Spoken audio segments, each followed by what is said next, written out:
Welcome back. వైసీపీకి మరో big shock తగిలింది. నిన్న మాజీ మంత్రి బాలినేని శ్రీనివాసరెడ్డి వైసీపీకి గుడ్ బై చెబితే తాజాగా జగ్గయ్యపేట మాజీ ఎమ్మెల్యే సామినేని ఉదయభాను సైతం వైసీపీకి రాజీనామా చేసే యోచనలో ఉన్నారు. గతంలో 2 సార్లు ప్రభుత్వ విప్గా పనిచేశారు ఉదయభాను. ఈ నెల 22న ఆయన జనసేనలో చేరతారని తెలుస్తుంది. రేపు జగ్గయ్యపేటలో అనుచరులతో కలిసే సమావేశం కూడా ఏర్పాటు చేశారు. ఉదయభాను తీసుకున్న ఈ నిర్ణయంపై జగ్గయ్యపేటలో రాజకీయ పరిణామాలు వేగంగా మారుతున్నాయి. కిందటి ఎన్నికల్లో ఉదయభాను వైసీపీ నుంచి పోటీ చేసినా ఓడిపోయారు. వైసీపీ కూడా ఎన్నికల్లో ఘోరంగా దెబ్బతినడంతో నేతలు ఒక్కొక్కరు పక్కచూపులు చూస్తున్నారు. దీనికి సంబంధించిన మరింత సమాచారం మా ప్రతినిధి హరీష్ అందిస్తారు. హరీష్, వైఎస్ఆర్ కాంగ్రెస్ పార్టీలో కీలక నేతలు బయటికి వెళ్లేటువంటి క్రమం కొనసాగుతున్నటువంటి సిచ్యువేషన్ కనిపిస్తుంది.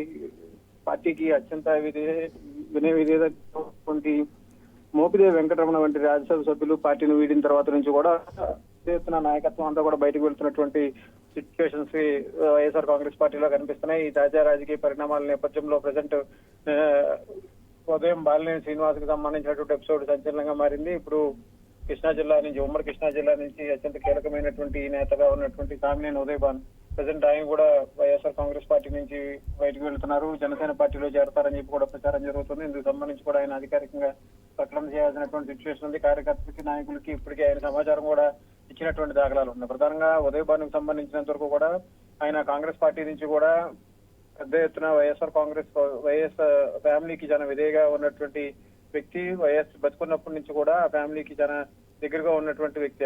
అలాంటి వ్యక్తి ఇప్పుడు జగన్ అయితే పార్టీ పెట్టిన తర్వాత జగన్ తో పాటు నడిచినటువంటి సిచ్యువేషన్ ఉంది. పాదయాత్రలో కూడా కృష్ణా జిల్లాలో కావచ్చు, రాష్ట్ర వ్యాప్తంగా జరిగినటువంటి జగన్ పాదయాత్రలో కూడా, షర్మిల పాదయాత్రలో కూడా ఉదయభాను తన కీలకమైనటువంటి పాత్ర పోషించారు. ఈ నేపథ్యంలోనే ప్రజెంట్ ఇప్పుడైతే వైఎస్ఆర్ కాంగ్రెస్ పార్టీ అధికారం కోల్పోయిన తర్వాత నుంచి కూడా కొంతవరకు కూడా ఈ 100 రోజుల క్రమంలో నాయకత్వం అంతా కూడా పెద్ద ఎత్తున బయటకు వెళ్లేటువంటి ప్రయత్నాలు జరుగుతున్నాయి. అందులో భాగంగానే ప్రజెంట్ ఆయన పార్టీని వీడుతున్నట్టుగా సిచ్యువేషన్ కనిపిస్తుంది. సో ఇప్పటికే కీలకమైనటువంటి నాయకత్వం అంతా కూడా పెద్ద ఎత్తున పార్టీకి సంబంధించినటువంటి వ్యవహారాలకు దూరంగా ఉంటున్నటువంటి సిచ్యువేషన్ ఉంది.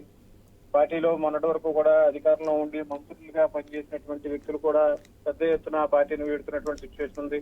ఈ ఆళ్ల నాని లాంటి వ్యక్తులు, మోపిదేవి వెంకటరమణ, బేదా మస్తాన్ రాజ్యసభ సభ్యులు వీళ్ళందరూ కూడా ప్రజెంట్ పార్టీని వీడుతున్నటువంటి సిచ్యువేషన్ కనిపిస్తున్నటువంటి నేపథ్యంలో ఇప్పుడు ఉదయభాను బయటకు వెళ్ళటం అనేది కూడా ఒక రకంగా ఆసక్తికరంగా మారింది. ఎందుకంటే గత ఎన్నికల్లోనే ఆయన పార్టీ మారుతారన్నట్టు ఒక ప్రచారం కూడా జరిగింది. అందులో భాగంగానే ఆయన పార్టీలో కొనసాగుతారని కూడా స్పష్టం చేశారు. ఎందుకంటే అప్పుడు వైఎస్ఆర్ కాంగ్రెస్ పార్టీ అధికారంలో ఉంది కాబట్టి అందులో భాగంగానే ఆయనకు సంబంధించినటువంటి నియామానికి సంబంధించి ఆయనకి సీట్ కేటాయించేటువంటి విషయంలో కూడా జగన్ వ్యవహరించినటువంటి తీరుపైన కూడా కొంతవరకు వివాదాలు వచ్చినటువంటి సిచ్యువేషన్ కనిపిస్తుంది.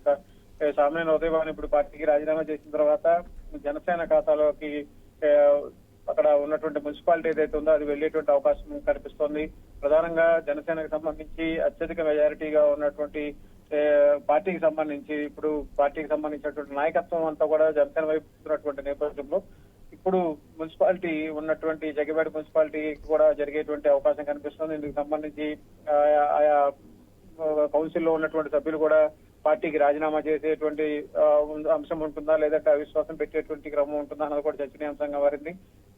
సో ఇప్పుడు ఈ అంశానికి సంబంధించి ఇలా భవిష్యత్ రాజకీయాలు ఎలా ఉంటాయి, ఉదయభాను ఒకవైపు, బాలినేని ఒకవైపు, ఇతర నాయకత్వం అంతా కూడా పూర్తిగా పార్టీని వీడుతున్నటువంటి సిచ్యువేషన్ కనిపిస్తున్నటువంటి నేపథ్యంలో ఈ రోజే ఆయన పవన్ కళ్యాణ్ కలుస్తారన్నటువంటి ఒక ప్రధానమైనటువంటి ప్రచారం కూడా జరుగుతున్నటువంటి నేపథ్యంలో మధ్యాహ్నం 2 గంటలకి ఆయన కార్యకర్తలతో సమావేశం పెడుతున్నట్లుగా కూడా ప్రకటించారు. 5 గంటలకి సాయంత్రం రేపు 5 గంటలకి రాజీనామా చేస్తారని కూడా చెప్తున్నారు. ఇందులో భాగంగానే ఆయన పవన్ కళ్యాణ్ కూడా కలుస్తారని కూడా చూస్తున్నటువంటి సిచ్యువేషన్ కనిపిస్తుంది. మొత్తమే చూసుకుంటే కనుక వరుసగా మారుతున్నటువంటి రాజకీయ పరిణామాలు, రోజు రోజుకి కూడా వైఎస్ఆర్ కాంగ్రెస్ పార్టీకి సంబంధించినటువంటి నాయకత్వం అంతా కూడా పక్క పార్టీలకు వెళ్లేటువంటి సిచ్యువేషన్ కనిపిస్తుంది. టీడీపీలోకి, బీజేపీలోకి, అదేవిధంగా జనసేనలోకి ఎవరు వెళ్తారన్నది కూడా చర్చనీయాంశంగా మారింది. ఇప్పటికే ఏలూరుకు సంబంధించినటువంటి మేయర్ తో సహా కార్పొరేటర్లు అందరూ కూడా తెలుగుదేశం పార్టీలో చేరినటువంటి నేపథ్యంలో ఇప్పుడు జగ్గయ్యపేటకు సంబంధించినటువంటి అంశం, అటు ప్రకాశం జిల్లాకు సంబంధించి బాలినేనికి సంబంధించినటువంటి ఎపిసోడ్ అంతా కూడా ప్రజెంట్ జనసేన వైపు వెళుతున్నారన్నటువంటి ఒక ప్రధానమైనటువంటి ప్రచారం జరుగుతున్నటువంటి సిచ్యువేషన్ కనిపిస్తుంది. ఈ అంశాలపైన ఇప్పటికే కొద్దిసేపటి క్రితం పార్టీలో కీలక నేతగా ఉన్నటువంటి వైవి సుబ్బారెడ్డి కూడా జగన్ కలిశారు.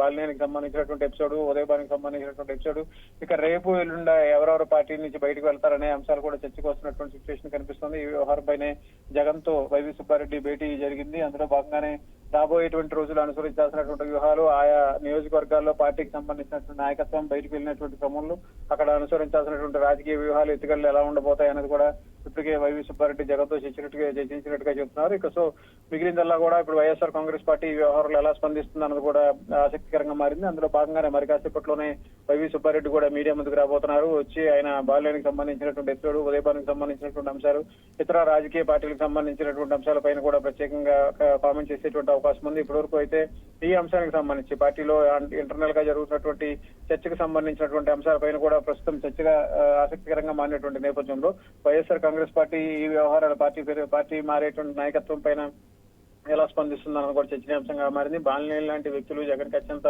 సన్నిహితంగా ఉన్నటువంటి ఫ్యామిలీ మెంబర్స్ కూడా బయటకు వెళ్ళినటువంటి నేపథ్యంలో ఇప్పుడు ఉదయభాను లాంటి వ్యక్తులు ఉమ్మడి కృష్ణా జిల్లాలో చాలా కీలకమైనటువంటి వ్యక్తి, ఆయన రాజకీయంగా కూడా చాలా బలమైనటువంటి వ్యక్తిగా ఉన్నటువంటి వ్యక్తి, అదేవిధంగా సామాజిక వర్గాలను కూడా కొంతవరకు కూడా ప్రభావితం చేసేటువంటి వ్యక్తి.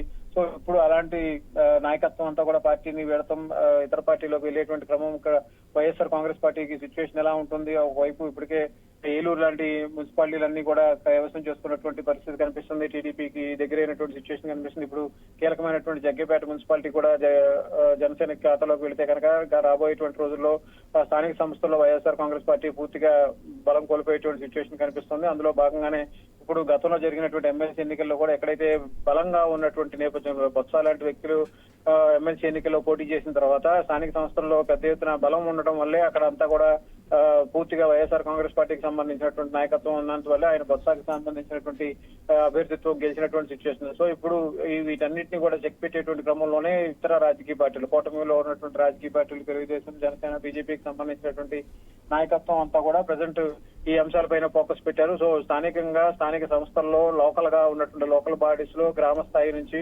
ఎక్కడెక్కడైతే వైఎస్ఆర్ కాంగ్రెస్ పార్టీకి సంబంధించినటువంటి అభ్యర్థులు ఉన్నారో, నాయకత్వం ఉందో అక్కడ పూర్తిగా అక్కడ వైఎస్ఆర్ కాంగ్రెస్ పార్టీని పక్కన పెట్టేటువంటి క్రమంలో భాగంగానే ఇప్పుడు కీలక నాయకత్వం అంతా కూడా పార్టీలు మారేటువంటి సిచ్యువేషన్ కనిపిస్తుంది. దీనిలో భాగంగానే ఇప్పుడు బాలినేనికి సంబంధించినటువంటి ఎపిసోడ్, రేపు సాయంత్రం సామినేనికి సంబంధించినటువంటి ఎపిసోడ్ రేపు ఎవరు ఉంటారు అనేది కూడా ప్రస్తుతం చర్చనీయాంశంగా మారినటువంటి సిచ్యువేషన్ అయితే మనకు కనిపిస్తోంది.